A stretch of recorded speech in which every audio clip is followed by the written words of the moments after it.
And Shalom. I'd like to give all praise and all honors to Yahweh, Ba'ashem, Yahweh Shai, Ba'ashem, Rakakwadash. Double honors to the apostles and elders of the great millstone, Apostle Tahar, Apostle Babar, Apostle Ramla, Elder Bishop Zachariah, and Apostle Rokar. I'd like to give all praise and all honors to our apostles and elders of the great millstone that gave us this truth, peace, and salutation to the hopeful elects. Shalom. Welcome to today's lesson. I am your Hebrew Israelite brother, Mashaba, here in the city of Detroit. We'd like to give a shout out to our GMS Detroit brothers. Thank you ever so much for the great work that you guys do, continuously, tirelessly, pushing this truth. The water, ever so much, brothers. The water. Today's lesson is on Jeremiah chapter 15, verse 11. And it reads, "The Lord said, Verily, it shall be well with thee. Remnant, verily, I will cause the enemy to entreat thee well in the time of evil." Now, what is this talking about?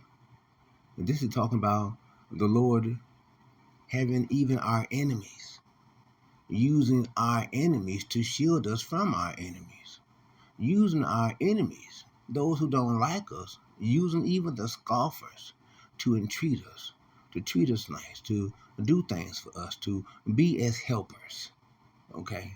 Even with them even willingly knowing it or not.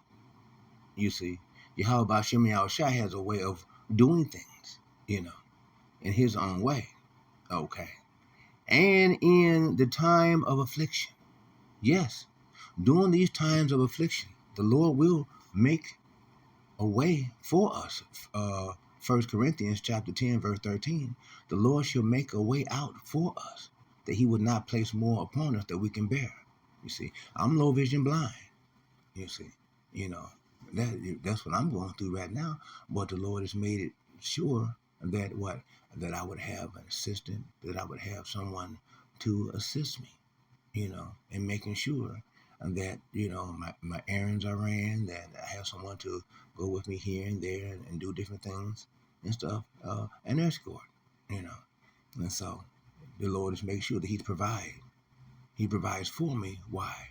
Because I'm one of His sons. And I push this truth. I do like I'm supposed to, as any man whom has been persuaded in his own mind. Okay? And that a man have works if he has faith. If he has faith, then he has works, because they both go hand in hand. Okay? Now let's go into some of these precepts. Okay?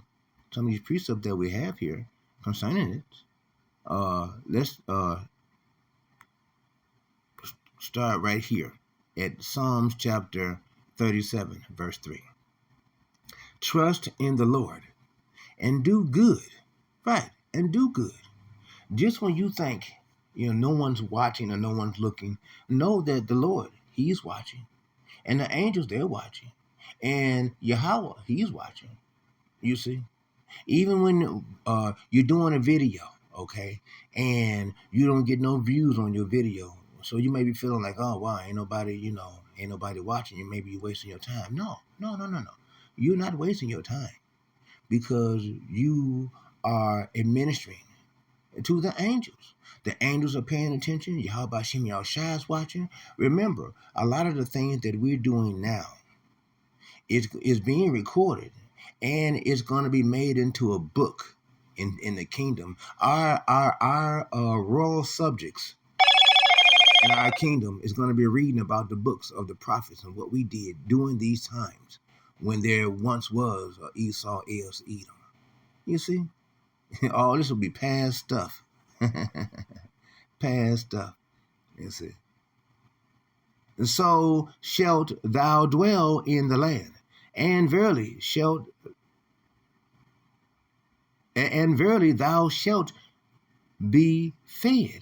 You see, the Lord is going to make sure that we be fed, that we be taken care of. He's going to make sure that, to give you also another example, is during the time of Jacob's troubles, when many people are going to be going crazy, running all around, and you might have to bug out. Well, if you're hopeful elect and the Lord has you to bug out, He might have you to come upon a stockpile of food and water, you see, and some armory, and all kinds of things, and to make sure that you are safe, and that you're shielded, and that you're fed. You see, Isaiah chapter 65, verse 13, behold, my servant, they shall eat. Behold, my servant, they shall drink. And behold, my servant, they shall have gladness and rejoice, and gladness of heart. You see, but ye shall be hungry, thirsty, and have shame and everlasting condemnation. You see, roughly paraphrasing. You see, the Lord, He takes care of His children. You see, and here we go right here. You see, Psalm chapter. We also got Psalm chapter 34, verse 7, which reads, "The Lord encampeth the angels of the Lord encampeth round and about them that fear Him and delivereth them." You see, this is what the Lord does for His people, for His hopeful elect. This is Psalm chapter 37, verse 4. "Delight thyself also in the Lord, and He shall give thee the desires of thine heart." You see, He give you the desires of your heart if you're concentrating steadfast in Him, because the desires of your heart shall not and will not be wicked. You see, if you are in the order of the Lord. You see, verse 5, "Commit thy way unto the Lord." That means keep your mind steadfast on this word, on this truth. Always be centered in the word, so that way, as stuff comes upon you, the different temptations and the different things, you will be prepared. It's Sirach chapter 2, verse 1. "My son, when you come to the Lord, prepare thyself for temptation. These things shall come upon us. See, but we shall endure, having the Lord as our fortress and our strength and our power." You see. "Trust also in Him, and He shall bring it to pass." Whatever the issue is, remember, it's only temporal. It's not going to last forever. Whatever the deal you're going through, it's only temporal. We bear the indignations of the Lord because we've sinned against Him. Okay? We've sinned against Him. And again, I said it in the beginning. The Lord should not place more upon us than we cannot bear. You see, that He would not make a way out for us. 1 Corinthians chapter 10, verse 13. You see, He's always making a way out for us. You see, "Worry not, my little worm, Jacob." You see, the Lord makes a way out for us. Verse 6, "And He shall bring forth thy righteousness as the light." You see, as the light, "and thy judgment as the noonday." You see? The Lord does these things concerning us because He's always watching over and taking care of us, nurturing us, teaching us, making sure that we understand, having the understanding of different things one way or the other, because the Lord makes sure that His children are not dumb. We're not in darkness. We are in the light. You see, it's the rest of the world that's in darkness. You see. Psalm chapter 37, verse 7. "Rest in the Lord and wait patiently." You see, suffering patiently for Him. "Fret not thyself because of him who prospereth in his way." That means Esau is Edom, and those who trust in their riches. Remember, Esau is Edom. He's not as in trouble as most men. You got a lot of terrorists. Those who look like us, but they're not one of us. You can tell by their ways, their left-hand vibrations. You see. And they are able to do what they want to do. Have things, the system works well for them, but it don't work well for you. Why? Because you're not one of them. You're one of us. You are Jake. They are terror. They just look like one of us, but they're not.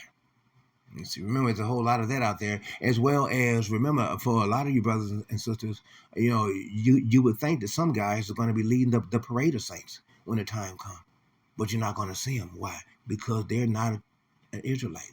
They're really a terror, and they just look like one of us. There's a lot of that too out there.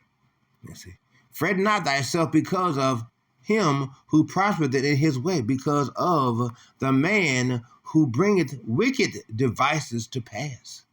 You see, that's all they have is wicked devices. But all these things are going to be thrown down. You see, as we're using this word to hew down the enemy and to bring down them in the spiritual world. As you bring them down in the spiritual world, they're being brought down in the physical. You see, verse 8, cease from anger and forsake wrath. You see, you don't have to get mad and angry and upset at these 2/3. You know they whacked out. Remember, and the 2/3 is what made Moses mad.